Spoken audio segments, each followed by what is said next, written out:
Hello friends, family, and other creatures of the sea. Welcome to a snowy map here called Altitude, and we have a best of 3 between MeoMaika in the top right corner, playing as the blue Zerg player, and in the bottom left as our red Terran player, also with an icy looking command center. It's going to be Spirit, playing for Team Kaisi Gaming, of course. MeoMaika for the Juggernauts, I believe. His team is called the Juggernaut. Now, I've seen MeoMaika play a fair amount of ZVP before, and I'm kind of familiar with his build orders. Then I realized that there are some games out there where he plays against Terran, and this is such a game. This is a series. Now, for the people unaware of who MeoMaika is, where have you been living? Under a rock, perhaps? That's a possibility. MeoMaika is a Vietnamese Zerg player that doesn't really stick to the regular rules of Zerg. He just kind of does what he wants, but he has his, I guess he has his own set of rules, basically.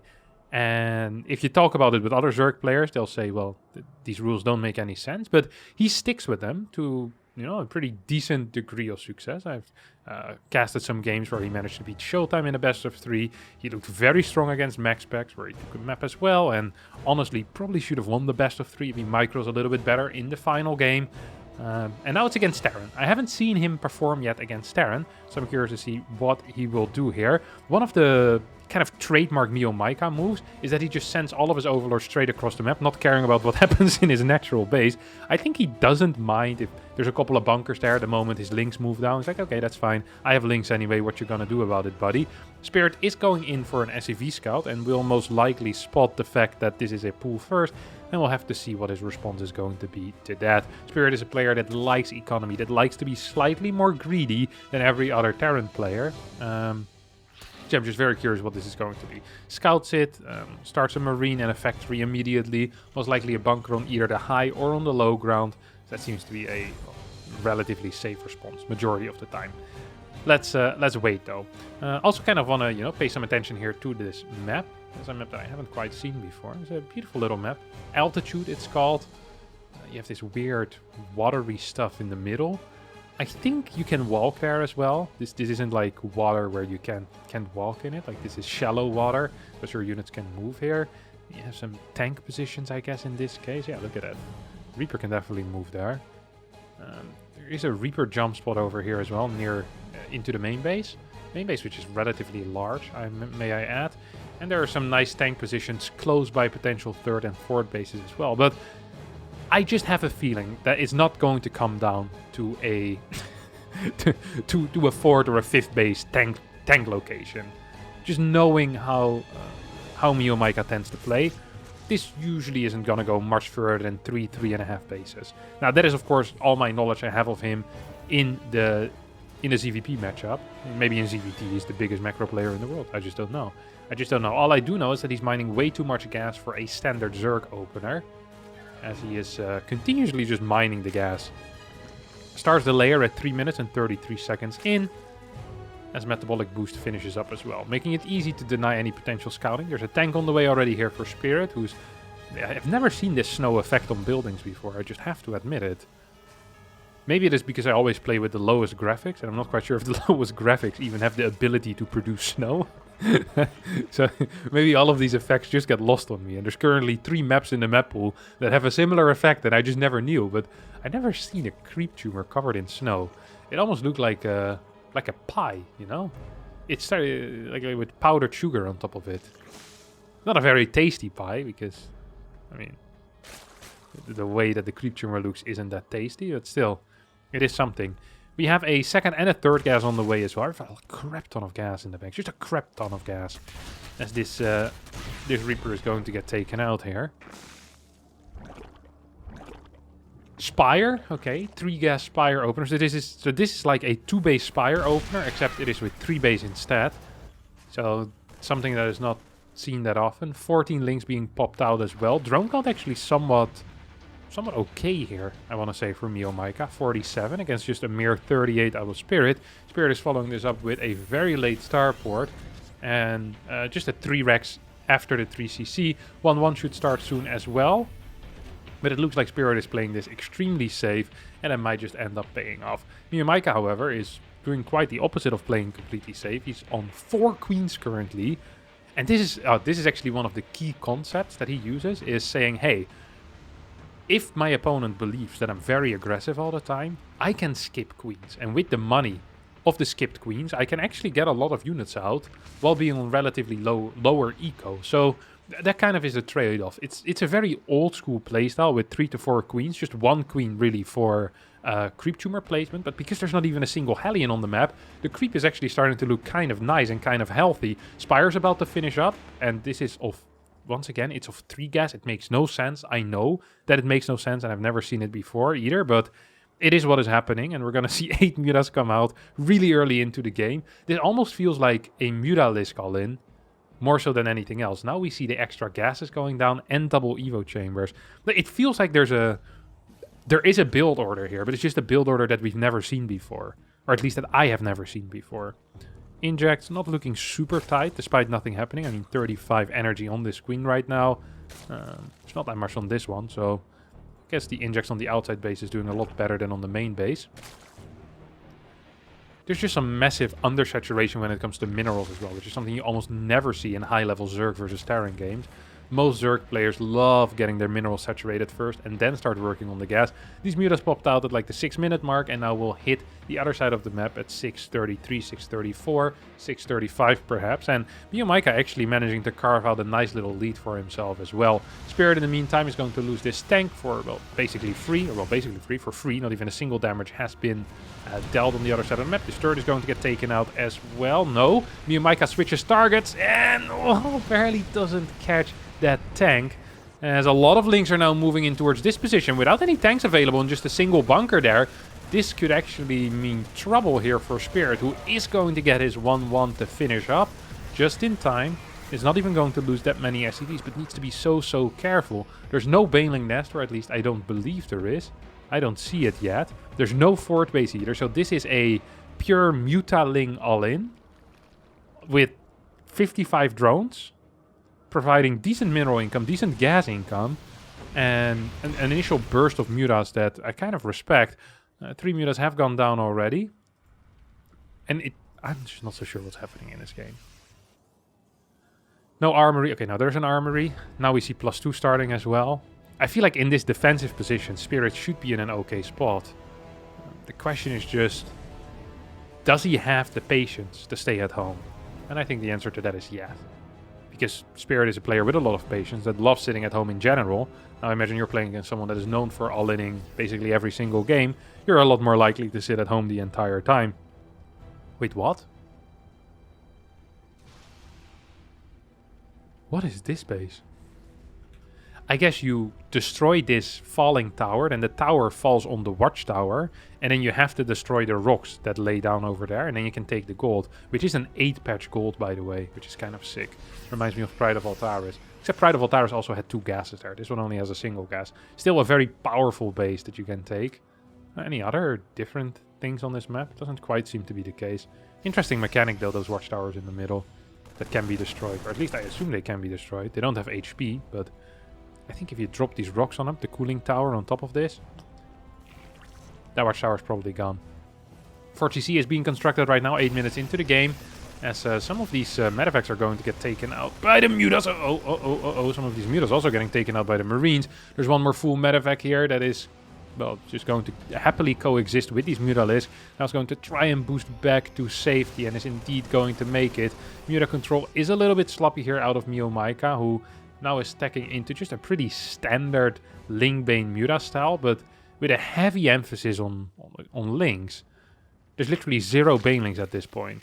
Now the first 25 get constructed, 9 minutes into the game. The first time that Spirit really decides to move out. This almost feels like it's going to be okay for MeoMaika, despite the weird start. I just don't know what's happening. Once again, continuing with the Muta harass. The creep spread is pretty plentiful. I mean, especially given that there's only 4 queens in total. There's a lot of creep tumors being used all around the map. 2-2 is about to finish up here for Spirit. MeoMaika pulls away with the drones, and Muta flank trying to kill some tanks that are perhaps not guarded very well, but without Baneling speed, I don't think MeoMaika can actually take a fight. At least not a good defensive fight. Now, this drop is heading in, is going to distract some of these forces, but this fort base was gone already, so not quite sure what the exact purpose of that is going to be. We'll get a pickup, and as the Mutas make their way across the map, start trading with some of these Marines. I'm actually starting to like Spirit's position more and more in this game. It's continuing to push out. Fort base is on the way, or fort base already mining. 5th base is on the way, and our Polish Terran player is going to continue pushing out here through this kind of right side of the map. We have the double drop heading into the main base at the same time as well. 2-2 finishing up here for MeoMaika. The MUTA still trying to pick off reinforcements, but yeah, Pool gets targeted down as well, and these two medevacs can just kind of move back to the tank squad. Instead of doing that, they're just idling in the main base right now. This is going to get cleaned up. I still like Spirit's position a whole lot more. Once again, this drop continues going ham. 17, 19 drones being taken out. Spire will get sniped as well. No reinforcements possible whatsoever. And that means that MeoMaika right now is going to be put in a pretty much all-in position against a Terran that has a sufficient defensive squad here with 2 tanks at home, a bunker, a bunch of random depots that will block the movement of the incoming units. And the drops get cleaned up, but so does the lair. So a Spire is not even going to be possible to be built once more. Upgrades are not going to continue anywhere in the near future either. You need a lair, then you need an infestation pit, and then you can get a hive. And there's just no income whatsoever here for MeoMaika. Lots of cash in the bank. Could just morph in a bunch of Banelings if he still has a Baneling nest, which he does, by the way. So I guess that's going to be the plan, but needs to go for some type of move at this point, because playing a macro game from here on out is going to be practically impossible. Concussive shells, marauders being produced. I mean, Spirit is the one that's attacking right now, and it makes no sense as he's ahead, but it also makes sense because he just wants to head in towards the next game. MeoMaika has been absolutely blasted here by the solid European, and it seems unlikely that MeoMaika is going to be capable of winning this game. Now that I say that, Spirit does get caught off guard a little bit here. 2 tanks are sieging up. This is a lot of Banelings, with 30 Banelings against a mere 26 Marines, but the tanks provide some safety. And so does the rest of the reinforcements on the lead. +3 is a 75% done or so. MeoMaika's mining from 2 bases right now, 42 workers. There's no workers here. Lair being started. This is like half a mining base. Then we have some mining going on in the main as well, but that really is about it. Hey, it's time to leave right now. I love the sound that these units make when they walk in water. I recently saw a documentary on how StarCraft was made, and there was an entire part about the sound guy on how he was making these sounds. Just like some pretty nasty sounds he could create with pretty standard items. But it looked very fun. He was having an absolute blast as well doing it. Seemed to be enjoying his life. Unlike MeoMaika, who's absolutely been blasted in this game, cannot make a comeback right now. So yeah, what I was wondering is how they made the water sounds. Maybe they just made it with actual water. But sometimes actual water sounds are recreated better by not using water. So it's a possibility as well. I mean, Spirit probably right now is pretty pissed off. Just like I am, because this game is extremely over. I really would have preferred MeoMaika just to leave. I mean, you have 80 supply against a 5-base Terran player, who also is going to be up in upgrades. Even dealing with a drop like this is going to be tricky. Spirit is fast enough to pick this up before the Banelings. Yep. Before the Banelings reach, that means we're going to see a redrop. Maybe sniping down 1 or 2 of these Mutalisks. 1, 2. Final Muta is not going to go down, but it doesn't matter. GG gets called and Spirit wins game number 1 in this best of 3. Our second game is going to be played here on Pink Moon. A beautiful pinkish looking map. Which also has some nice... I mean, on the mini-map it looks brown, but this is definitely not really brown, is it? It's like a red, pink type of brown. And the forest makes it look beautiful as well. So we're hopping off here with a fast hatchery on the natural. An extractor in the main. 4 links, ooh, and a rose warren. No scout coming out of Spirit. Which is... I'm not even quite sure if the word surprising covers what I feel right now, emotion-wise. I mean, surely he is aware of how MeoMaika plays, or the reputation that MeoMaika has. A scout definitely would be warranted here, but we're not seeing it happen. And as a result, these 4 links are going to start marching across the map. They'll dodge the Reaper and then say, "Hello, my good friend. Are you ready for the roaches? Because they're going to be knocking on your door very soon." Reaper is going to get spotted here. No? Got spotted by these overlords. These Lings are trying to dodge the Reaper, obviously. Reaper's just it's kind of staying home. It's not the most useful Reaper in the world.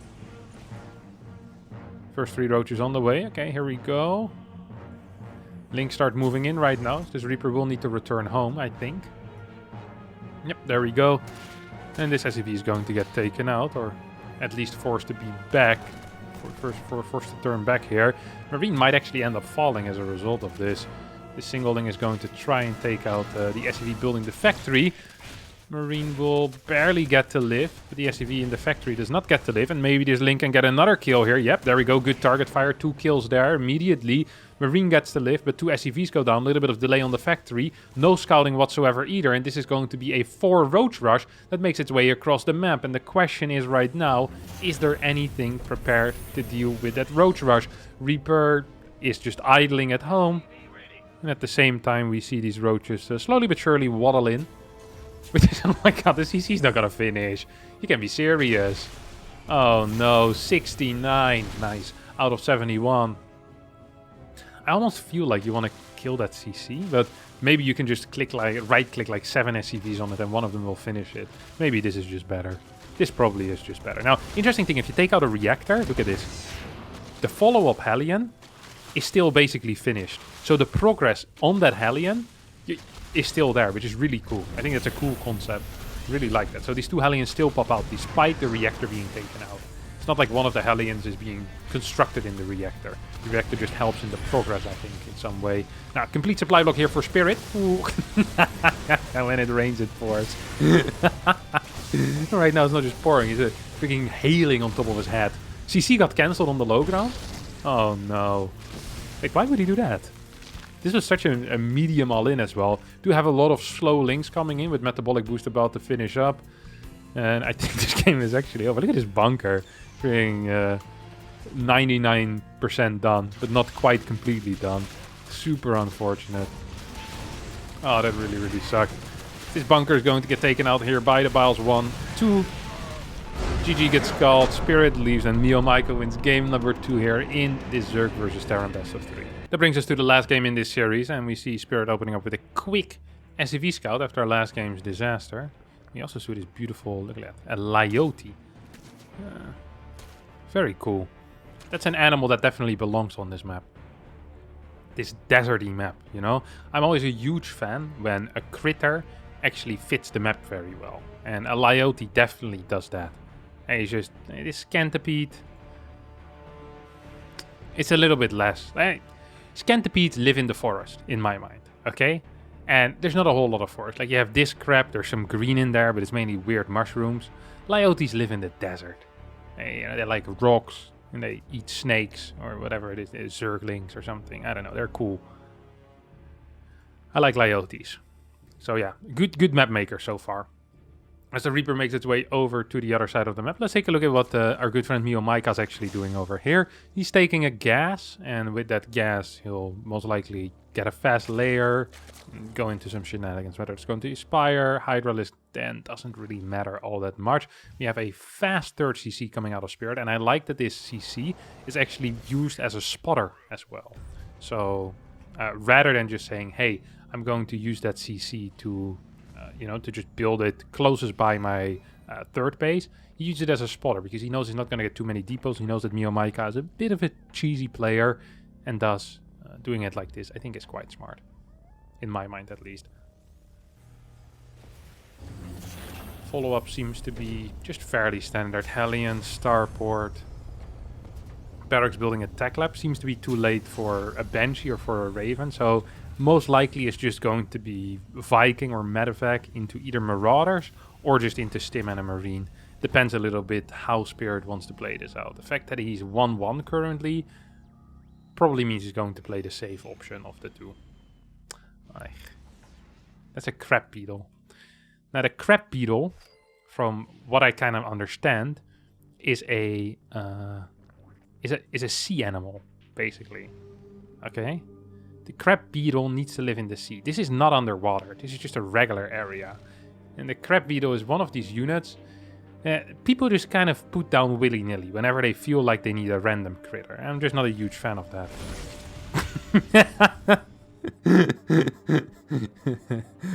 Spirit also isn't a huge fan of that apparently, because he just took it out. This is really weird to do in a tournament game, by the way. Can I just draw the attention to that? You're not supposed to shoot critters in tournament games. You can do this in your ladder games, or if you're having a good time recording a YouTube video. But in tournament games, I don't think I'd ever... Well, I have done it in the past, but you're probably not supposed to be doing this. Your focus should be elsewhere. Not at hunting critters on the map. Because they practically are harmless, even if they don't really belong on the map. Now, enough about critters. Let's actually take a look at this game. Triple spores going down here. Carapace rush. That's kind of odd. We have a Baneling nest as well, and a layer 90% done. This could be something like a Carapace timing attack. So like +1 Carapace, and then getting the Baneling centrifugal hooks as well up there, which I think would be pretty cool. These lings are trying to get some damage down here. Not quite managing that super efficiently or effectively. Vikings looking for overlords. Has already taken out one overlord. Must have been the one that was like over here or over here. Didn't quite catch that. This overlord is still alive. It's also spotting another crab beetle that managed to escape Spirit's wrath. Liberator makes its way in towards the... Oh, what is this? The third base? The second, sorry, the natural base, of course. Not the third. There's really nothing ready for it. 2 workers get taken out. The queen starts attacking from the high ground. Actually start working on that. Yeah, Spirit really needs to move that away. This queen is going to end up dying, perhaps? No. Gets pulled away. Very nice. And the Liberator gets pushed back as well. Okay, cool stuff. 4 workers did go down there. We have Hydras already on the way, so it's not going to be a quick Baneling rush into centrifugal hooks. It seems more like it's going to be a rush into Hydras with these muscular augments, which is also known as the movement speed buff for the Hydras. Or Hydra speed. I am not entirely sure on this quick Hydra production. This map is just so good defensively. There's like a ramp leading up into the natural. A ramp leading up into the third. MeoMaika is already trying to work on that, but it's gonna get spotted by Spirit. He puts this Liberator down. I mean, lands the Viking, and there's 3 Marines as well that can help.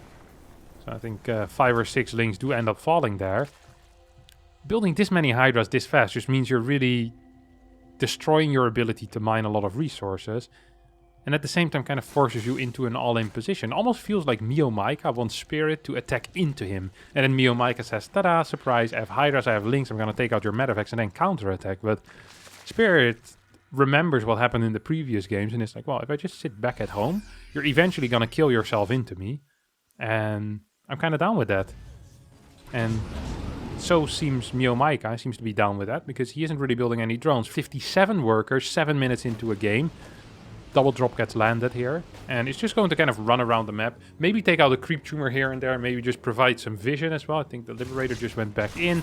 This time a Hydra and a Queen are going to take it out. But 6 drones also do end up falling. So that's kind of a big deal. Because there's only 50-ish workers. Like if there was 95 workers at this point, which would have been possible by the way, but isn't the case. Then losing 6 drones isn't that bad. But if you have 60, that's 10% of your eco that you're losing right there. Now, 4th base has finished up for MeoMaika, but it also has finished up for Spirit. Spirit is at 160 supply almost, has superior upgrades still, and can once again start his 2-2 before his opponent really can. Because, I mean, the eBays are available. There's an armory here as well. There's plenty of gas in the bank, so I'm not quite sure why we aren't seeing it. Spirit also is cutting medevac production after the initial 4 and straight up going into Liberators to add some defensive power, I guess, to himself. 4th base is going to end up landing as MeoMaika decides to attack up this ramp, which seems to be a mistake. Like, maybe he can actually kill this command center. There's enough Hydra DPS. That could have been possible. If he would actually go here for this command center, this CC could fall. That could be a pretty big deal, because it might force Spirit's hand to attack into MeoMaika, which is the one thing that MeoMaika probably wouldn't mind as much. We now have Carapace on the way, 2 more drones as well coming in. I mean, this transition is so late. You're down 20 workers already. There's no Baneling speed either. Like, without Baneling speed, you're never gonna get these full connections. Slow Banelings only get, like, semi-connections. It's a bit similar as if you're on a date, and you're really into Lego, and the other person on the date is into Playmobil. It's like, well, Playmobil, it's kind of similar, but it's also pretty lame. It's like a semi-connection. And that is what Banelings get. You know, it's a Playmobil connections is what we call those. Or is what we will call those from this point on out. These Banelings with centrifugal hooks would have absolutely destroyed this. But instead now they're gonna get a couple of Marines still, but it's not as great. You know it, I can feel it as well. It just doesn't feel great.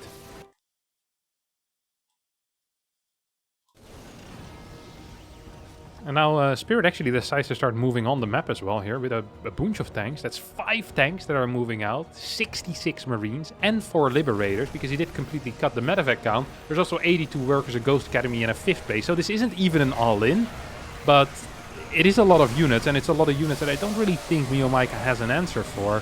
These Hydras are still going pretty ham. 2 Liberators are going to unsiege right now at the absolutely incorrect time, as they end up dying without really contributing anything whatsoever. 156 supply though for Spirit against the mere 132 of MeoMaika. The APM is spiking for both players. MeoMaika actually has an average of 307, which is relatively high. Spirit has 290, which is honestly rather low for a pro gamer. That surprises me, but I guess he really hasn't done anything this game but just sit. And now this push out. Centrifugal hook still isn't done. Carapace isn't done. 2-2 is finishing up here for Spirit, who's also sending out an 8 Marine drop towards the right side. 4th base gets taken out. And once again, we have a fight here with Spirit. It's just not 50 supply. He still has 1500 minerals in the bank as well. He's completely going to destroy this setup here. A couple of Hydras stay alive, but it is practically 5 base against like 3 bases, because this base isn't truly alive anymore. They're semi-dead already. 1 foot in the grave. Ready to go into Cloud Kingdom. Yeah, I mean, this is just completely over. This is actually completely over. And once again, MeoMaika staying in just a little bit too long. Drop heads in. A couple of drones will fall. Queen goes down as well. 5th base fell for real this time. GG gets called. Spirit wins the game, wins the series. A little bit disappointed here in MeoMaika's strategy, specifically for this map choice. It felt like this is a strategy that he just had and he wanted to throw out there, but didn't feel like it made a lot of sense considering what the map looked like with that ramp leading into the 3rd base and into the natural. So it is what it is. A bit of a disappointing series, but you can't always have fiery series. That is going to be it for me today. Thanks so much for watching. Hope you did enjoy it. If you did, don't forget to hit the like button, subscribe to the channel, and hopefully I'll see all of you next time for a new video. Thank you so much for watching, and bye-bye.